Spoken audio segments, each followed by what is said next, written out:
Salut les amis, on se retrouve pour une nouvelle vidéo. Une vidéo où on va parler de cette victoire du Paris Saint-Germain 3-1 dans son stade au Parc des Princes face à Aston Villa. Une performance vraiment des Parisiens que je trouve assez bonne dans sa globalité, même si c'est vrai qu'en première période et à un petit moment durant la seconde période, on a vu un Paris Saint-Germain quand même bien plus mou, essayer, voilà, qui n'était pas forcément ultra entreprenant offensivement, et c'est d'ailleurs là que tu te fais doucher en première période, mais derrière tu réagis très très bien avec un but de Désiré Doué, derrière un but de Kvaratskhelia en début de seconde période, et pour conclure le match, le but de Nuno Mendes.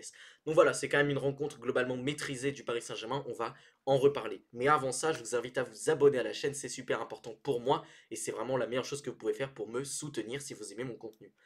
Donc voilà, je disais, ce Paris Saint-Germain a globalement dominé la rencontre. Si on regarde un petit peu les stats de possession, on voit que le Paris Saint-Germain a 75% de possession de balles, 1,99 XG, c'est quand même beaucoup face à une équipe d'Aston Villa qui a vraiment mis le bus, hein, clairement. Alors, ils ont mis le bus, mais il faut dire aussi que le Paris Saint-Germain les a poussés à vraiment se recroqueviller comme ça, puisque même en première période, quand ce Paris Saint-Germain n'était pas forcément ultra méga entreprenant offensivement, ou du moins n'arrivait pas forcément à mettre énormément de vitesse dans le jeu, énormément d'engagement, et ben ce Paris Saint-Germain arrivait quand même grâce à son pressing et grâce au fait qu'ils sont sur tous les seconds ballons, bah, les joueurs arrivaient à récupérer les ballons. Donc voilà, ça reste évidemment une performance intéressante dans sa globalité, en tout cas en termes de pressing, en termes de récupération de balles. J'ai trouvé ce PSG très bon dans l'impact, et au final, bah, hormis ce but, j'ai l'impression que Aston Villa n'existe pas tellement dans ce match. Au final, ils n'ont que 25% de possession, 0,74 but attendu, mais voilà, il faut dire déjà que le but en lui-même leur a rapporté 0,36 XG. Donc c'est énorme juste pour le but. Et au final, sur le reste du match, bah, certes ils tirent, mais il ne se crée pas tant d'occasions que ça. Maintenant, du côté du PSG, si on regarde un peu les menaces en attaque, bah ok, il y a le but.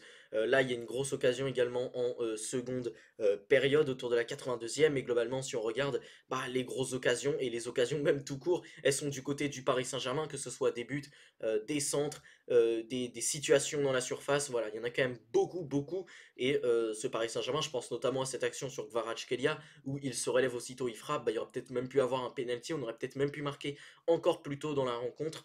Mais voilà, globalement, ce Paris Saint-Germain a dominé ce match et gagne cette rencontre de manière totalement méritée et de manière totalement logique. Et ce but de Nuno Mendes, finalement, récompense ce très bon travail des Parisiens. Au niveau des statistiques détaillées, donc nous avons 29 tirs pour le Paris Saint-Germain. Et ce qu'on se rend compte, on a l'impression que c'est un score de Ligue 1, tout simplement. Et même en Ligue 1, des fois, le Paris Saint-Germain n'arrive pas à obtenir autant de tirs. Mais il faut dire que voilà, on a joué face à une équipe qui s'est beaucoup recroquevillée. Et il faut dire aussi que sur ces 29 tirs, bah, il y en a que 11 cadrés et il y en a beaucoup qui partent dans l'espace. Beaucoup, c'est des frappes de loin, des frappes pas forcément ultra bien mises. Je pense notamment à cette frappe de Warren à la toute fin de match. Alors, elle est au-dessus, mais voilà, elle n'est pas cadrée. Je pense notamment à cette action également où justement il y a Dibou Martinez qui doit s'y prendre à deux fois parce que ça passe pas du tout loin de la ligne. Et au final, d'ailleurs, ça termine sur le corner qui nous donne le but, le but de l'égalisation. Mais voilà, ce Paris Saint-Germain a quand même su se créer beaucoup d'occasions, des occasions parfois très dangereuses, même si, bon bah, FotMob considère qu'il n'y a qu'une seule grande chance, mais moi je trouve que quand même ces occasions ont été d'une très grande qualité côté parisien et ont été moins bonnes côté de Aston Villa. Au niveau des passes réussies, on est à 794, 95% de passes réussies, tandis que du côté de Villa, on a 205, mais 76% de passes réussies. Ça, évidemment, c'est lié au fait que le Paris Saint-Germain a mis beaucoup d'intensité au pressing, et au final, il y a 9 fautes pour les Parisiens, ça fait également partie de cette intensité, même si du côté d'Aston Villa, il y en a 8. Maintenant, je tiens quand même à dire un truc, je trouvais l'arbitrage a été bon pour moi, il n'y a rien à dire ce soir, l'arbitrage a été bon, et c'est vrai que voilà, il y a cette histoire de main de Camara, ça ne se siffle pas dans ces cas-là, donc ok, très bien, il n'y a pas de souci là-dessus. Maintenant, c'est vrai qu'il y a peut-être des fautes qui auraient mérité des jaunes. Après, je dis ça, ça nous arrange également parce qu'il y a eu quelques petites fautes côté Paris Saint-Germain, même si je les trouve quand même bien moins grosses. Mais je pense notamment à Camara, hein, qui fait une belle faute à un moment donné, qui n'a pas de carton jaune. Donc voilà, ça c'est quelque chose à retenir, et c'est dommage parce que on avait des cartons jaunes à aller chercher ce soir pour éviter justement que par exemple Lucas Digne, Camara et Rashford soient là au retour. Au final, ils le seront parce que l'arbitre a été un petit peu frileux sur certaines actions, notamment sur Camara. Mais bon, voilà, ça reste globalement un bon match de l'arbitrage. Il n'y a rien à dire du tout. Donc voilà, je voulais revenir rapidement sur les petites statistiques. 9 corners tirés pour le Paris Saint-Germain. Au final, on a quand même un but qui vient d'une occasion de corner, même si globalement c'est un exploit individuel de Désiré Doué qui envoie cette frappe magnifique.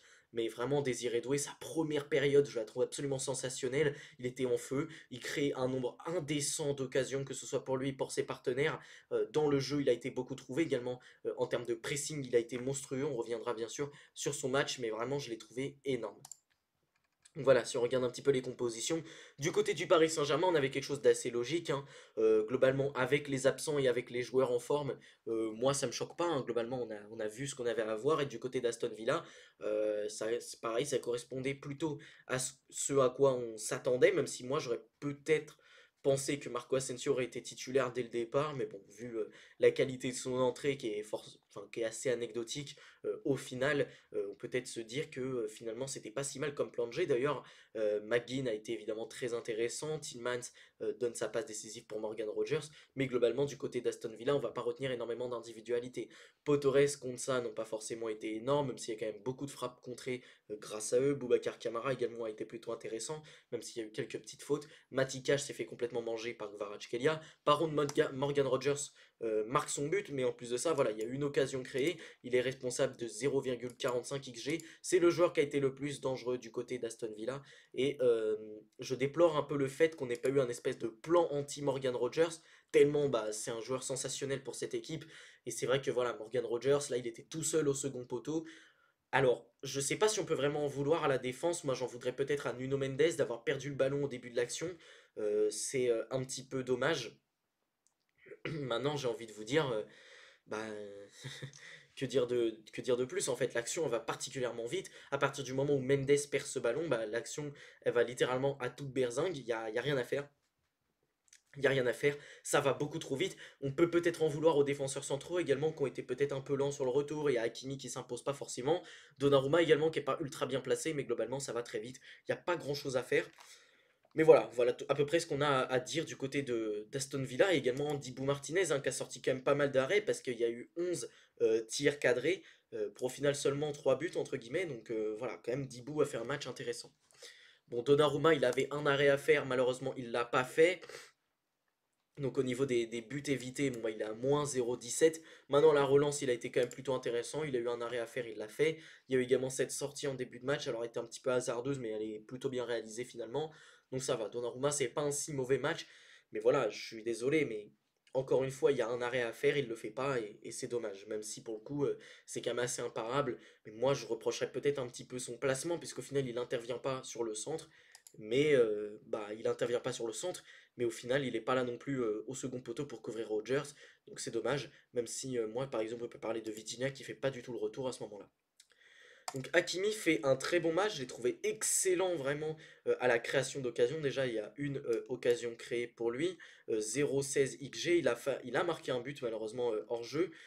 Du côté des tirs cadrés, il y a eu 2 tirs cadrés pour lui, 98 ballons touchés, comme d'habitude très responsabilisé à la relance, 6 touches dans la surface adverse, 5 passes dans le dernier tir, une passe longue précise. Mais franchement, défensivement, il a une activité absolument dingue, surtout au milieu de terrain où j'ai trouvé très bon dans certaines interceptions, dans certaines récupérations de balles. Sur son côté droit, bah, il se fait un peu avoir sur le but, mais globalement ça a été correct. Mais voilà, 3 dégagements, un dégagement de la tête, une interception, 4 actions défensives, 4 récupérations. Quand même très belle rencontre de la part d'Akimi, même s'il y a quand même 3 duels perdus. C'est dommage, mais globalement, c'est un bon match et en tant que capitaine, il a été très important comme leader. Beraldo fait un match intéressant. Alors, encore une fois, on peut peut-être lui reprocher son placement sur le but, même si on peut pas vraiment en vouloir aux défenseurs, vu comment l'action va vite. Mais à la relance, quand même, 97% de passes réussies. C'était très bon pour relancer les ballons, le petit Lucas Beraldo. Il y a eu une action où je trouve il se fait un peu avoir, mais au final, il rattrape très bien. Et globalement, il a fait une bonne rencontre. Il a su chercher très haut, un peu dans ce rôle de Marquinhos certains ballons, certaines interceptions, et ça a été plutôt intéressant. 87 ballons touchés, un tir cadré, une touche dans la surface adverse, 15 passes dans le dernier tiers, évidemment, toujours aussi important à la relance, je l'ai déjà souligné, une passe longue précise, défensivement c'est un blocage, 2 interceptions, 5 actions défensives, 3 récupérations et 2 duels remportés, donc 2 duels sur le terrain remportés, c'est plutôt pas mal, c'est une belle rencontre de la part de Lucas Beraldo et c'est assez encourageant pour la suite de sa carrière au Paris Saint-Germain, même si je pense que ça devrait être Marquinhos titulaire au match retour, ça il n'y a pas de souci, mais voilà, Beraldo montre que c'est quand même un joueur d'un assez bon niveau et qui commence à bien s'adapter à la Ligue des Champions. William Pacho a fait un gros match également très solide, 92% de passes réussies à la relance important évidemment, 57 ballons touchés, une touche dans la surface adverse, 4 passes dans le dernier tiers, 3 passes longues précises, défensivement c'est un tacle réussi, 2 dégagements, 3 actions défensives, 3 récupérations et 4 duels remportés. Comme d'habitude, Pacho toujours très très bon physiquement et dans les duels, voilà, rien à dire. Nuno Mendes, bon bah il a fait une erreur qui a permis le but d'Aston Villa, hein, c'est écrit ici dans les données, mais ça reste un énorme match. Déjà il y a un but sensationnel en fin de match, mais il y a également cette passe D du coup pour Désiré Doué, voilà, pour Désiré Doué en début enfin le but de l'égalisation, c'est lui qui donne la passe décisive, même si globalement c'est Désiré Doué qui fait tout le boulot, mais voilà, ça fait quand même plaisir qu'il ait des petits stats. 94% de passes réussies, une occasion créée. Du coup, il y a son erreur malheureusement qui crée le but, qui fait que son match n'est pas forcément réussi à 100%, mais n'empêche que c'est vraiment un très bon Mendes qu'on a vu ce soir. Un tir cadré, un tir bloqué, 100 ballons touchés, 5 touches dans la surface adverse, 7 passes dans le dernier tiers, 2 passes non précises. Il a fait très très mal sur son côté, j'ai trouvé qu'il a pu apporter beaucoup de danger, qu'il a apporté également beaucoup d'alternatives, même à la relance, quand on a voulu même imprimer des phases de possession, il a été utile dans ce domaine. Donc voilà, Mendes c'est quand même un match très plein, très bon, donc ça fait plaisir. 5 dégagements, 3 dégagements de la tête, une interception, 8 actions défensives, 7 récupérations. Et d'ailleurs, j'en ai pas parlé, mais malgré son erreur, défensivement, ça reste encore une fois une grosse rencontre de la part de Mendes qui a su aller chercher parfois très haut, parfois a pu combler grâce à sa vitesse. Ça reste globalement un très bon match de la part de Mendes. João Neves, comme d'habitude, a été excellent dans l'impact. En plus de ça, au niveau des passes également, 98% de passes réussies, il a été très sûr. Une occasion créée, 104 ballons touchés, 2 touches dans la surface adverse, un dribble réussi, 9 passes dans le dernier tir, une passe longue précise, 2 tacles réussis, un dégagement, 7 actions défensives et 7 récupérations. Comme d'habitude, très bon dans le pressing, très bon dans l'impact, il s'est beaucoup battu et j'ai beaucoup aimé son match. Également, voilà, pour sortir des ballons, pour essayer de construire des actions, il a été intéressant.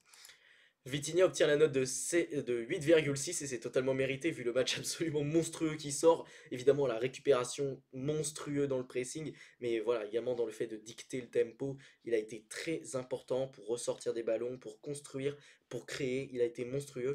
148 passes réussies hein, durant ce match, c'est énorme. Donc 97% de passes réussies, 3 occasions créées, parce qu'en plus de ça, il a créé beaucoup d'occasions pour ce Paris Saint-Germain. 164 ballons touchés, une touche dans la surface adverse, un dribble réussi, 15 passes dans le dernier tiers, un tacle réussi, un dégagement de la tête, 3 interceptions, 5 actions défensives, 9 récupérations, monstrueux. D'ailleurs, j'ai oublié d'en parler pour Hakimi, mais c'est vrai qu'il est quand même à l'origine, hein, il fait partie des joueurs en tout cas qui ont participé à cette action du but de Kvaratskhelia qui est vraiment fait sur une grande remontée, hein, un très beau but. Donc voilà, je tenais également à le souligner puisqu'il a quand même fait cette grande course au début de l'action. Il y a également une récupération, je crois que c'est de sa part d'ailleurs. Donc voilà, c'est très bon. Fabien Ruiz pour conclure ce milieu de terrain. Alors il y a eu quelques déchets, il y a eu quelques passes ratées qui ont notamment failli nous coûter des buts. Mais il faut dire que déjà il donne sa passe D pour Kvaratskhelia. Globalement c'est un bon match. Il a été assez sûr à la relance. Il a pu beaucoup apporter lorsqu'il a fait justement ses courses. Comme d'habitude ses appels. Il y a également eu des petites combinaisons dans l'axe qui ont été plutôt intéressantes. Au niveau des passes, ça reste 95% de passes réussies, 2 occasions créées, un tir bloqué, 68 ballons touchés, 4 touches dans la surface adverse, 10 passes dans le dernier tiers, 3 passes longues précises sur 3. Évidemment, gros match. Défensivement, peut-être un peu moins d'impact que Vitinha et Neves, mais il a quand même été important dans ce domaine. Donc voilà, Ruiz également un bon match. Kvaratskhelia qui sort, je pense que c'est surtout pour lui donner une ovation, qui a la note de 8,9 sur FotMob. Il a été élu homme du match du coup sur FotMob. Je ne sais pas si c'est le cas à l'UEFA à ce moment-là, mais déjà 4 dribbles réussis, c'est le joueur qui en a réussi le plus dans ce match, mais c'est également le joueur qui a subi le plus de fautes, notamment par Mati Cash, hein, qui a beaucoup souffert face à lui. 5 occasions créées, je sais pas si on se rend compte, hein, c'est absolument énorme. Il a créé beaucoup d'occasions pour ses partenaires, et en plus de ça, il marque un but absolument sensationnel. Le dribble qu'il fait, enfin l'action est dingue. Il a apporté vraiment beaucoup de danger face à cette équipe de Villa. Et on peut dire qu'il est totalement intégré au Paris Saint-Germain vu le match absolument monstrueux qui nous sort ce soir. 4 tirs bloqués, 103 ballons touchés, 11 touches dans la surface adverse, 4 dribbles réussis, 3 passes dans le dernier tiers, 2 centres réussis, 3 passes longues précises, 5 corners.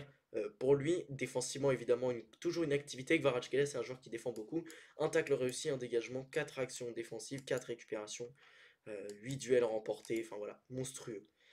Dembélé également obtient la note de 8,8. C'est le joueur qui a créé le plus d'occasions du match, 9 occasions créées. Est-ce que je sais pas si on se rend compte, 9 occasions créées. C'est absolument dingue. Alors oui, il a perdu beaucoup de duels. Oui, finalement, il ne marque pas alors qu'il a été quelques fois en position intéressante, même si globalement il s'est pas tant que ça retrouvé en position de frappe. On l'a vu beaucoup décrocher, essayer justement de créer de la vitesse. On l'a vu également beaucoup de fois côté droit pour justement essayer de déséquilibré, de créer des déséquilibres dans cette défense, et au final c'est lui qui donne cette passe décisive pour Nuno Mendes, une passe décisive absolument lumineuse. Et voilà, 9 occasions créées, bah, c'est monstrueux tout simplement. Un tir cadré, 2 tirs bloqués, 99 ballons touchés, 14 touches dans la surface adverse, 2 dribbles réussis, 8 passes dans le dernier tiers. Voilà. Maintenant, ça reste le joueur qui a perdu le plus de duels. Bon bah voilà, déjà il y a finalement assez peu de dribbles qui sont passés. Il y a également voilà des fois où il fait des pertes de balles un peu bêtes, mais globalement ça reste une très très belle rencontre d'Ousmane Dembélé qui a été vraiment extrêmement dangereux, si ce n'est le joueur qui a créé, enfin, le joueur le plus dangereux, puisque factuellement c'est celui qui a créé le plus d'occasions. Maintenant c'est vrai que Kvaratskhelia et Désiré Doué ont été absolument monstrueux, et Dembélé globalement a élevé son niveau plus en seconde période. En première période il a eu voilà, beaucoup d'influence, mais je l'ai trouvé quand même un petit peu en dessous des deux autres. Mais voilà. Et lorsqu'on parle évidemment bah, du troisième larron, on parle de Désiré Doué, absolument monstrueux, 3 occasions créées, 0,43. d'XG, il a quand même été responsable de beaucoup d'XG pour cette équipe. 3 tirs cadrés, 2 tirs bloqués, 71 ballons touchés, 6 touches dans la surface adverse, 2 dribbles réussis, 4 passes dans le dernier tir, une passe longue précise, 2 tacles réussis, une interception, 5 actions défensives, 3 récupérations. Comme d'habitude, dans un rôle voilà, de d'ailier qui peut parfois s'incruster un peu au milieu de terrain, dans le demi-espace gauche, il a beaucoup combiné avec Vara et Dembélé, il a été très très bon, en plus il marque son but. C'est vraiment l'un des hommes en forme hein, du Paris Saint-Germain, si c'était l'homme le plus en forme. Il a été encore une fois monstrueux ce soir, et comme j'ai dit, on l'a vu quelques fois au milieu de terrain, et ça lui a permis notamment de faire beaucoup de récupérations, et notamment ces fameux 2 tacles. Mais il y a voilà, quand même 8 duels remportés. Donc dedans, il y a des dribbles, mais également des duels physiques, hein, des duels défensifs. Et il a été très bon dans ce domaine. Pour ce qui est des remplaçants, là on va en parler rapidement. Warren a fait une entrée plutôt intéressante, j'ai trouvé. Déjà très propre au niveau des passes, hein, 100% de passes réussies. Un tir bloqué, 21 ballons touchés, une touche dans la surface adverse, 3 passes dans le dernier tiers. Il a été intéressant, il a pu apporter un petit peu d'impact, un petit peu d'énergie. Pour le coup, là où on peut lui reprocher parfois son manque d'appel dans la profondeur, son manque de présence offensive, là il a été plutôt intéressant dans ce domaine. Bradley Barcola fait une entrée également plutôt intéressante, même si au final on retiendra que c'est plutôt quelconque hein, dans, on va dire, l'enjeu, dans toute la physionomie du match.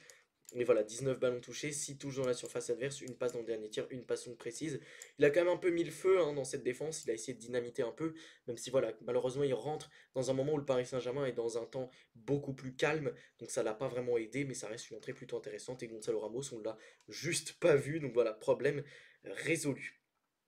Bah voilà, globalement ce qu'il faut retenir de ce Paris Saint-Germain, je pense qu'on devrait se qualifier hein, à ce niveau-là à 3-1 match aller. Je pense qu'au match retour, malgré le fait que ce soit à Villa, je pense que ce Paris Saint-Germain a déjà pris une vraie belle option face à cette équipe d'Aston Villa.